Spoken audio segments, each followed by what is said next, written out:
Vous êtes bien sur la Time for Africa. Merci de nous avoir choisis parmi tant d'autres. Vous êtes sur Time for Sport.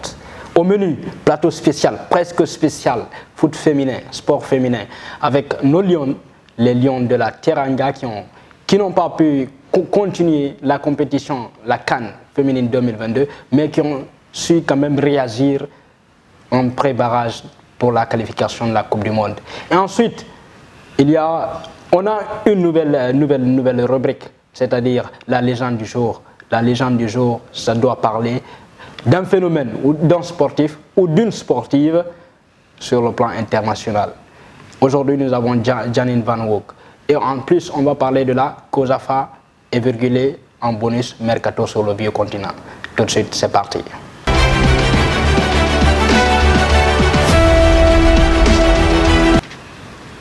Alors, de retour sur ce plateau encore une fois, merci, bienvenue à bord et bonjour à notre consultant du jour, notre consultant de tous les jours, Yvon, bonjour. Bonjour aux téléspectateurs de la Time for Africa. Comme d'habitude, je suis toujours ravi de partager ce plateau avec vous et donc merci beaucoup.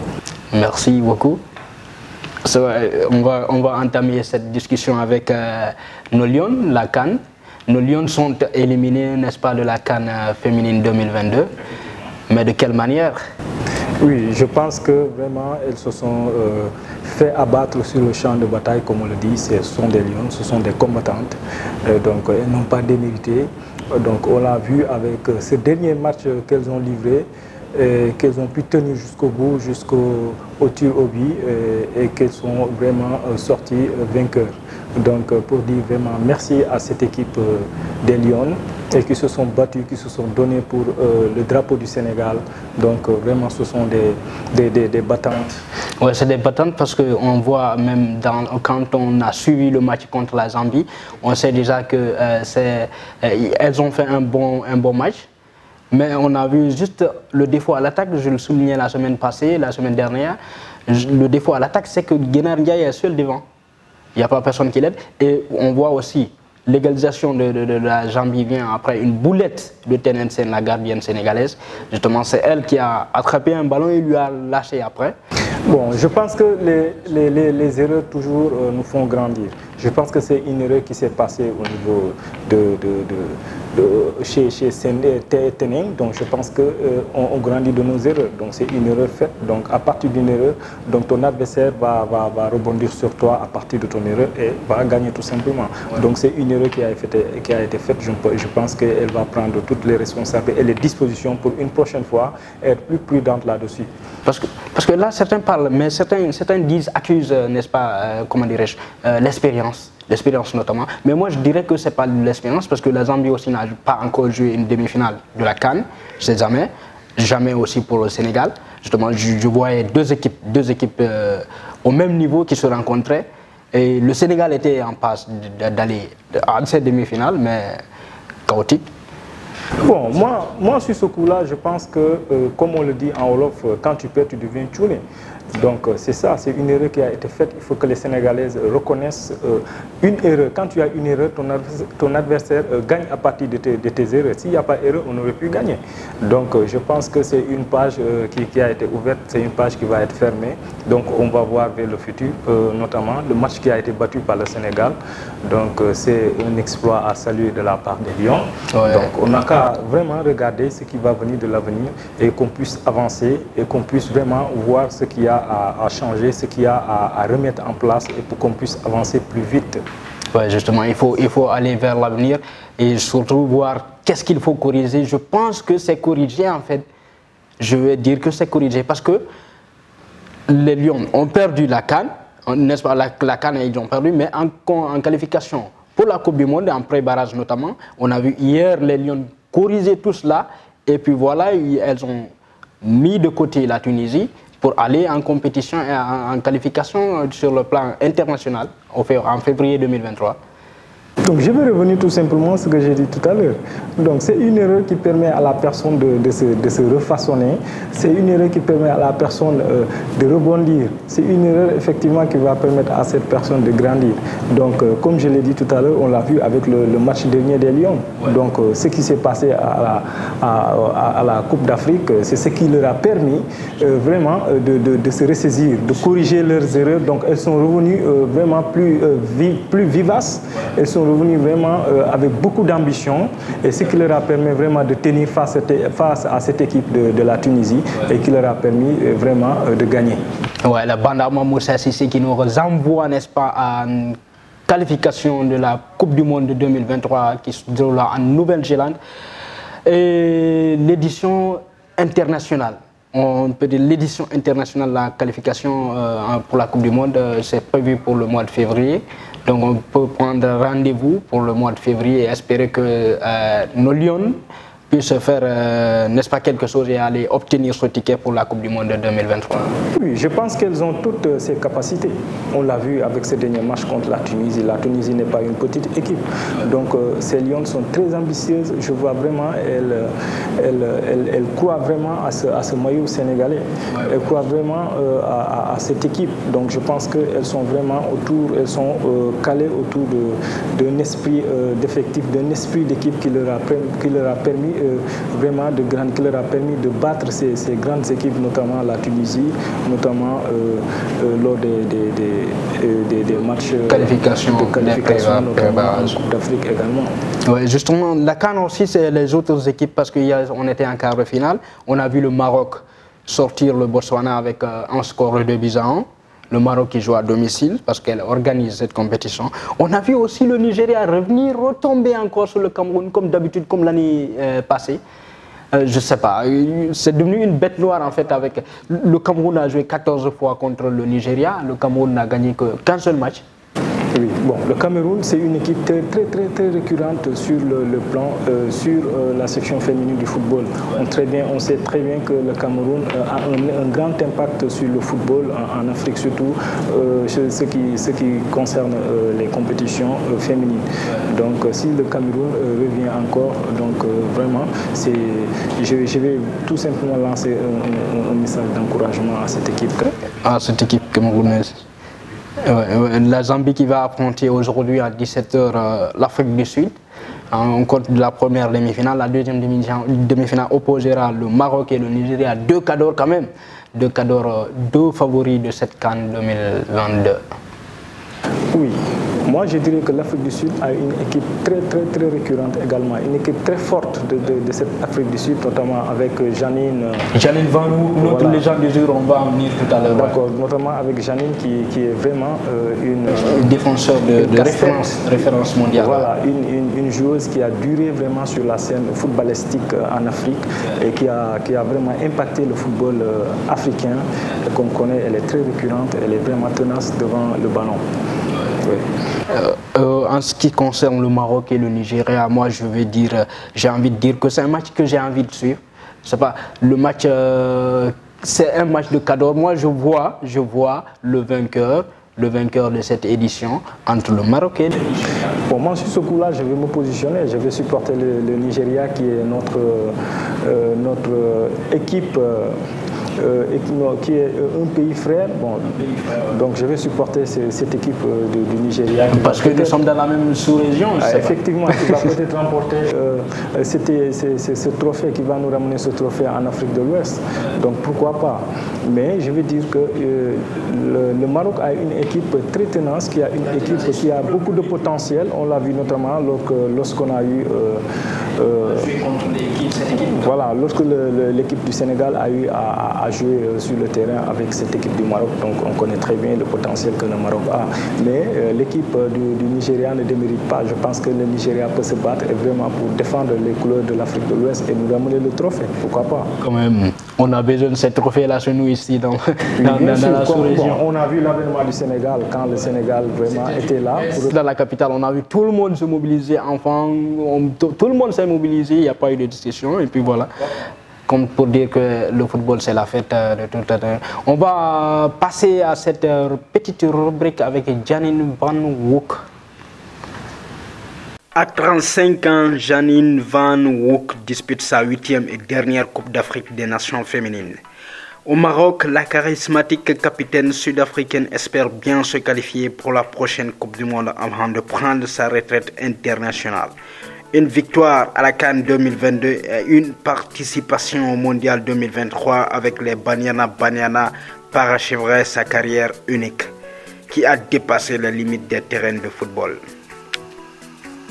On ne verra bientôt plus sa crinière blonde sur les terrains de la Coupe d'Afrique des Nations. Avec 8 phases finales consécutives, Janine Van Wouk a décidé de dire adieu à la CAN. La défenseur de 35 ans étirera sa carrière internationale si et seulement si l'équipe nationale sud-africaine se qualifie pour les demi-finales de la CAN 2022 et donc pour la Coupe du Monde 2023. Ce serait mon dernier tournoi pour mon pays car j'aimerais terminer ma carrière en beauté et ce serait l'avènement parfait et idéal pour ça, explique celle qui figure dans le 11 africain de rêve des années 2010. Janine Van Wouk a vécu l'ivresse de 2 Jeux olympiques, notamment en 2012 et 2016, et d'une Coupe du Monde en 2019, la première de l'histoire des Banyana Banyana. Mais jamais celle d'un titre continental. C'est l'un des objectifs que j'aimerais atteindre avant de prendre ma retraite. Concède celle qui s'est inclinée au tir au but face au Nigeria en finale de la dernière CAN. Mais assure que ce n'est pas cette quête de titre qui la pousse à continuer. J'ai fait de nombreux sacrifices tout au long de ma carrière pour en arriver là et c'est ce qui me motive à continuer à donner tout ce que j'ai à ce jeu, souligne-t-elle. Le parcours de Janine Van Wouk n'est pas commun. Celle qui est née et a grandi dans la région de Johannesburg a découvert le football dans un environnement africanaire.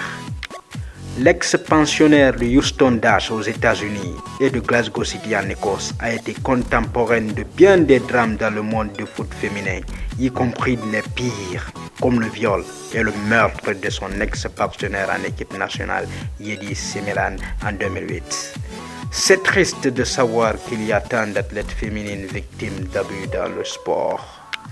C'est difficile à gérer car nous savons que c'était autrefois considéré un sport à prédominance masculine. Voilà, de retour sur ce plateau, on est toujours en compagnie de notre consultant, notre expert en sport. Yvon, bonjour. Yvon, on a suivi cet extrait. Janine Van Wouk, née le 17 avril 1987 à Alberton, à Johannesburg, sud-africaine de nature. 8e CAN pour elle, la femme de 35 ans, c'est sa 8e CAN, record en Afrique et 180 sélections en équipe nationale.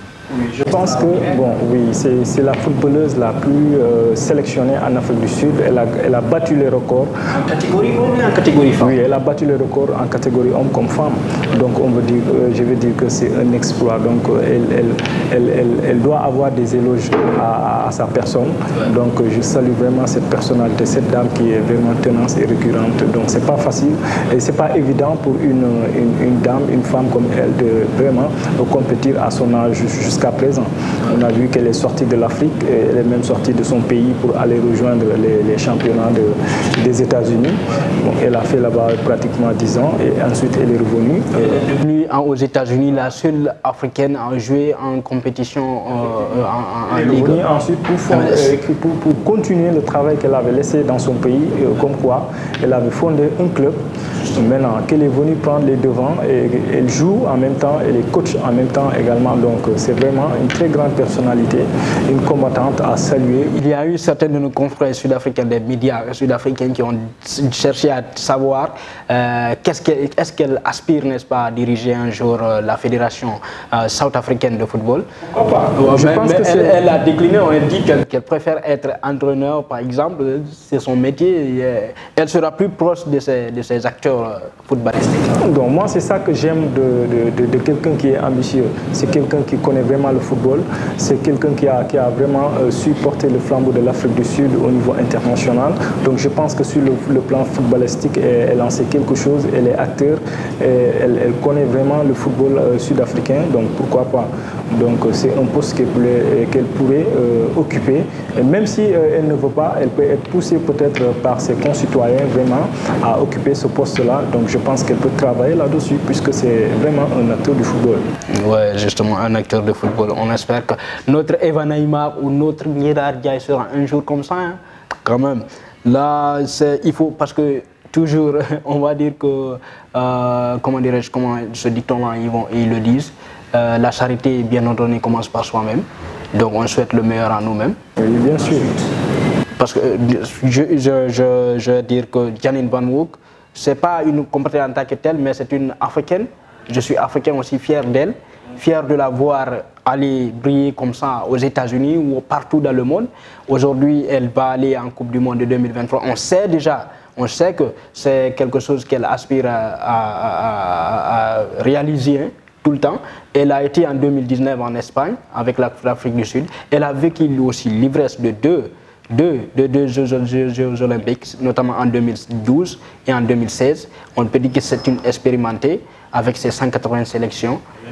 On espère voir l'Afrique briller, Inch'Allah, en compagnie du Sénégal.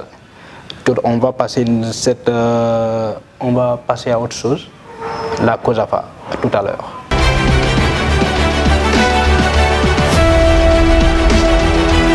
Voilà, de retour sur ce plateau avec nos Lions version COSAFA. L'équipe nationale locale Sénégal a été sortie aussi la semaine dernière en demi-finale de la CAN, de la Coupe COSAFA du moins.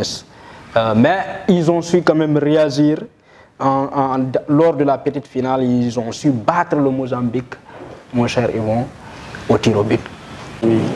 Comme tout à l'heure, comme l'équipe féminine. Donc je pense que c'est vrai qu'ils sont tombés de leur erreur, mais ils ne vont pas permettre peut-être que cela ne se répète avec cette rencontre contre... On a vu un match à 1 but partout après les séances des 90 minutes. Le Sénégal avait ouvert le score par l'intermédiaire de Jean-Barthélemy Diouf. Effectivement. Ouais, avant que les Mozambicains n'arrivent à égaliser en toute fin de match. Et puis là, en toute fin de match, parce que c'était à la dernière seconde des temps additionnels. Et puis voilà, on a vu l'équipe partir en prolongation et puis on a vécu les séances des tirs au but fatidiques. Effectivement, le Sénégal a pu vraiment tenir ce match. Le Sénégal a pu vraiment faire mal à cette équipe. Donc malheureusement, presque en fin match, que la Zambie a pu égaliser. Et donc je pense que la chance est pu revenir du côté du Sénégal qui a pu gagner ce match. Donc vraiment, moi je dis bravo à cette équipe du Sénégal. Ça n'a pas été évident. Donc je pense qu'avec tout le potentiel qu'on a eu, ils ont pu vraiment donner toutes leurs forces. Ils se sont battus sur le terrain. Bon, malheureusement, nous allons revenir. Donc je pense que c'est pas fini. Donc c'est pas seulement cette année. Je pense qu'il y a encore des championnats qui vont venir. Donc on va se remettre. Avec les jeunes de moins de 17 ans qui vont venir, on va en parler avec le tournoi IFOA, avec les moins de 17 ans. L'équipe nationale doit partir déjà en présélection, je pense, à partir de demain. À partir de demain, la fédération a convoqué les jeunes pour aller en présélection. Donc, on va suivre ça de près et revenir la semaine prochaine. Yeah. Donc, on va passer à la rubrique bonus Mercato. Tout à l'heure. On a revu ce bonus Mercato tout à l'heure.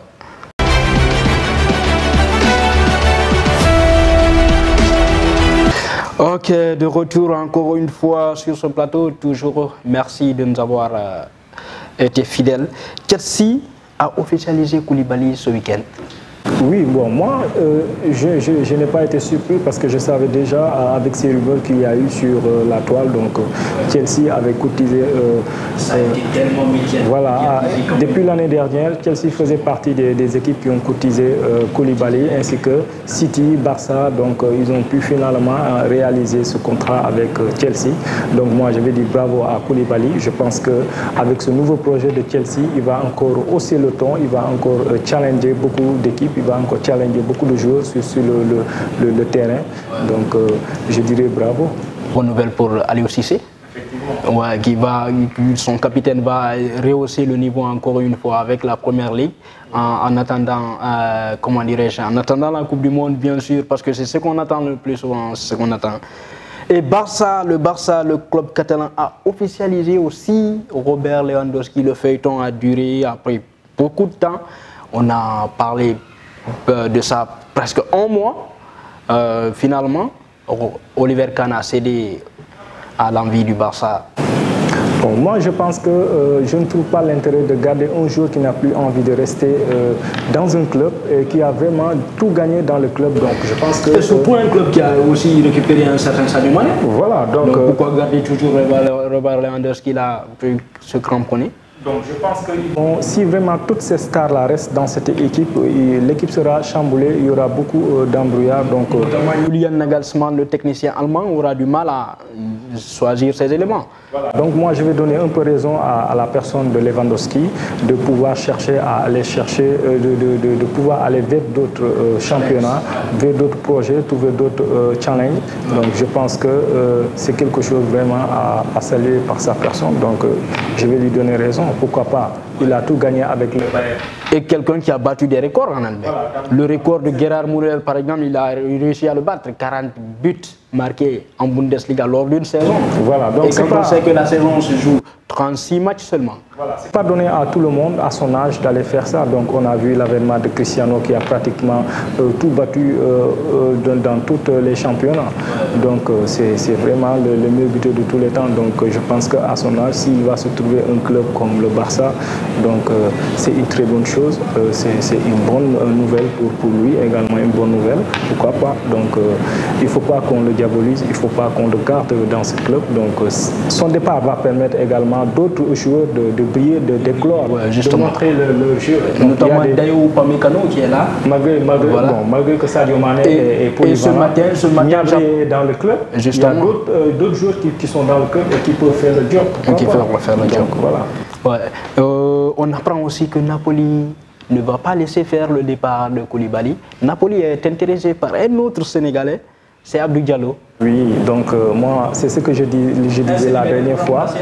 Voilà, pourquoi pas. Donc, toutes ces histoires qu'il y a eu sur la scène donc, du football, donc cela a permis le Napoli à venir courtiser Habib Diallo, qui a beaucoup de potentiel pour défendre le Napoli. Donc, le départ de Koulibaly va permettre peut-être le départ de Habib Diallo vers ce club de Naples. Oui. Le PSG n'est pas intéressé par le projet avec Abdou Diallo. Donc, moi, je ne vais pas parler du club. Bon, je vais parler de la personne de Diallo qui veut plus de temps de jeu. Donc, si Diallo sort du PSG et qui va à Napoli, cela va lui permettre de trouver beaucoup de temps de jeu, cela va lui permettre d'exposer son jeu d'aventure, d'exposer son talent. Donc je vais dire, je lui souhaite vraiment bonne chance afin qu'il puisse vraiment finaliser un contrat dans un autre club qui va lui permettre vraiment de s'exposer, de jouer, de montrer ses qualités. Ouais, un autre joueur qui nous a émis lors de l'Euro 2021, c'est Christian Eriksen, à la surprise générale, il rejoint Manchester United. Oui, bon, Eriksen, c'est quelqu'un qui a eu beaucoup d'expérience dans le football. Ouais. Donc si Man United voit vraiment qu'il est bien, et je pense que Man United a besoin de ces genres de football pour recadrer le football de Man United. On a vu son avènement l'année dernière qui a trouvé beaucoup de difficultés vraiment de se relever dans ce championnat, bon, avec les grands leaders de ce championnat comme Liverpool, Chelsea et Man City. Donc ça a été très difficile pour lui. On a vu le rang par lequel ils ont fini. Donc si Eriksen vient, il va beaucoup amener beaucoup d'apports dans le milieu du football de Man United. Parce qu'il faut noter aussi que comme le milieu a besoin d'être servi parce que on voit le départ de Paul Pogba à la Juventus qui récupère Paul Pogba. Donc le milieu, voilà. Il va poser le jeu parce qu'il a beaucoup d'expérience. Notamment en Première Ligue. Là, il vient de Brentford. l'autre club promu de la première ligue l'année dernière. Et il était aussi à Tottenham. Très bien, il était leader à Tottenham, il est parti à Brentford, donc il est revenu vers Man United. Je pense que c'est un joueur qui a beaucoup d'expérience sur le plan du football anglais, donc pourquoi pas. Un autre Sénégalais, c'est le milieu de terrain sénégalais Ousseyni Thioune, 28 ans, qui rejoint un autre Sénégalais à Dijon, c'est Omar Daf.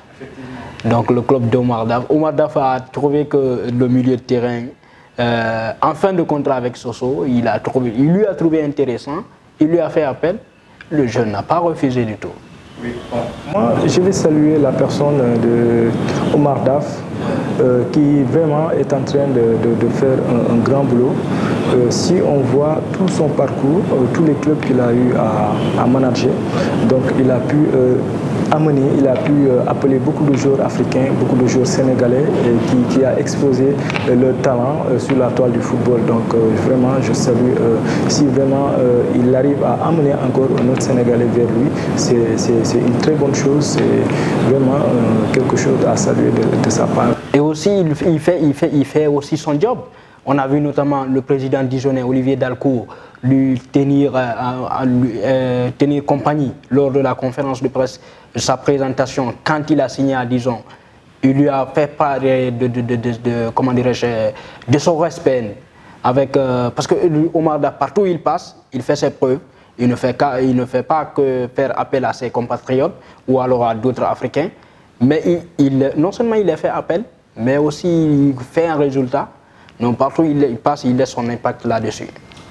Il faut voir Omar Daf avec Aliou Cissé. Quand ils étaient en équipe nationale, ils étaient en toute complicité. Donc moi, c'est quelque chose qui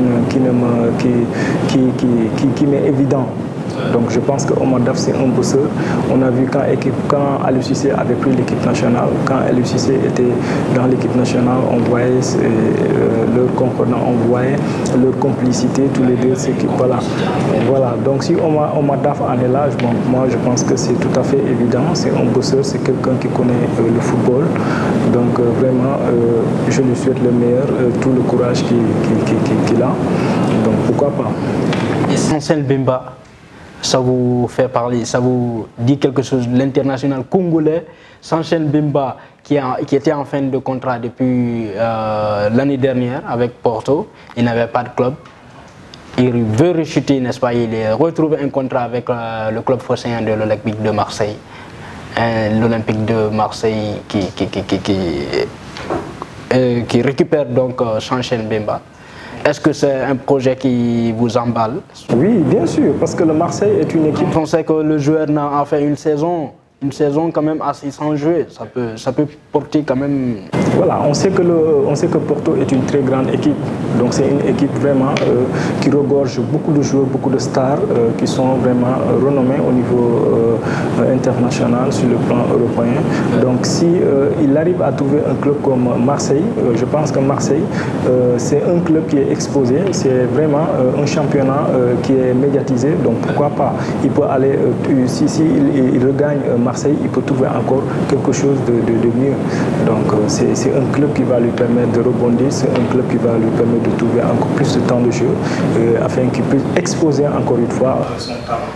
Ouais. Il faut aussi noter que le franco-ivoirien Cédric Kepré, 25 ans, prêté par West Ham à Cardiff, pensionnaire de Championship. Donc lui aussi il rejoint parce qu'il n'a pas de temps de jeu à West Ham, il rejoint Cardiff City qui est pensionnaire de Championship, la deuxième division anglaise. Bon, moi aussi je vais trouver l'occasion également de parler un peu de Wagué qui a pu trouver un transfert vers le Gorica, le NK Gorica, vers la Croatie également.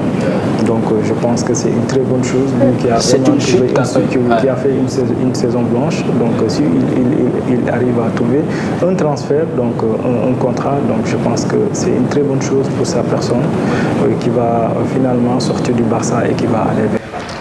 Ouais, c'est comme ça parce que ce qui est primordial pour un joueur de foot, c'est d'être d'abord en activité. Voilà, donc il ne faut pas toujours que les joueurs... Voilà. Voilà, il ne faut pas que toujours les joueurs regardent des contrats, les papiers, voir bon, le contrat. Il faut mettre en avant d'abord l'activité. Donc après tout, donc, le football c'est une passion. Voilà, c'est vrai que c'est un sport, c'est vrai que c'est un job, mais après tout c'est une passion. Il faut toujours rester en activité. Quelqu'un qui fait du sport et qui ne joue pas, il va régresser. Justement. On va terminer par Mbayang Sow. Mbayang Sow qui avait tapé dans l'œil de l'Olympique de Marseille. Et finalement, c'est fait. Mbayang Sow va rejoindre l'Olympique de Marseille à partir de cette saison. Elle nous a émerveillés lors de cette CAN. La banda Mamoussa Cissé, c'est phénoménal.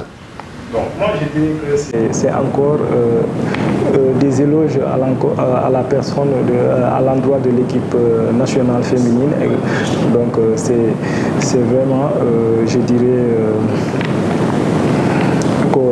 prête-moi l'expression s'il te plaît, donc c'est encore... c'est vrai que c'est le boulot, mais je me sens vraiment...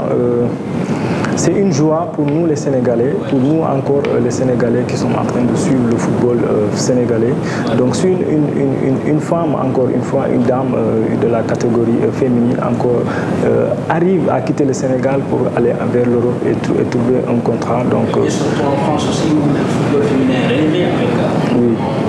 Voilà, donc je dirais encore bravo à cette équipe, bravo à cet esprit qu'ils ont. Donc c'est cela qui leur a permis encore d'étoffer des contrats vers l'Europe. Donc je pense que si encore des clubs européens viennent au Sénégal pour puiser le potentiel qui est dans cette équipe, je pense que vraiment ils sont en train de faire un bon boulot dans l'équipe nationale. Bon, donc je souhaite vraiment le meilleur encore à ces Lions qui sont dans cette équipe, qui peuvent vraiment trouver d'autres contrats vers l'horizon, aller vraiment trouver d'autres challenges, d'autres projets qui va leur permettre d'exposer leur jeu. On va continuer à suivre ça de près avec comment les échéances à venir en mois de février 2023. Merci beaucoup mon cher. Merci. Là, on se dit à la semaine prochaine. Merci, à la semaine prochaine. Peut-être on va amener d'autres choses encore également. Oui, justement, du lourd, il y a du lourd. Parce que les championnats vont bientôt débuter. Je pense que dès la fin du mois, on va voir les super coupes qui vont débuter, notamment justement. Donc, on va préparer tout ça et puis revenir plus fort, Inch'Allah, la semaine prochaine. Quant à vous, merci de nous avoir suivis sur Time for Sports. Et on se dit à la semaine prochaine. Allez, portez-vous bien en compagnie de votre famille.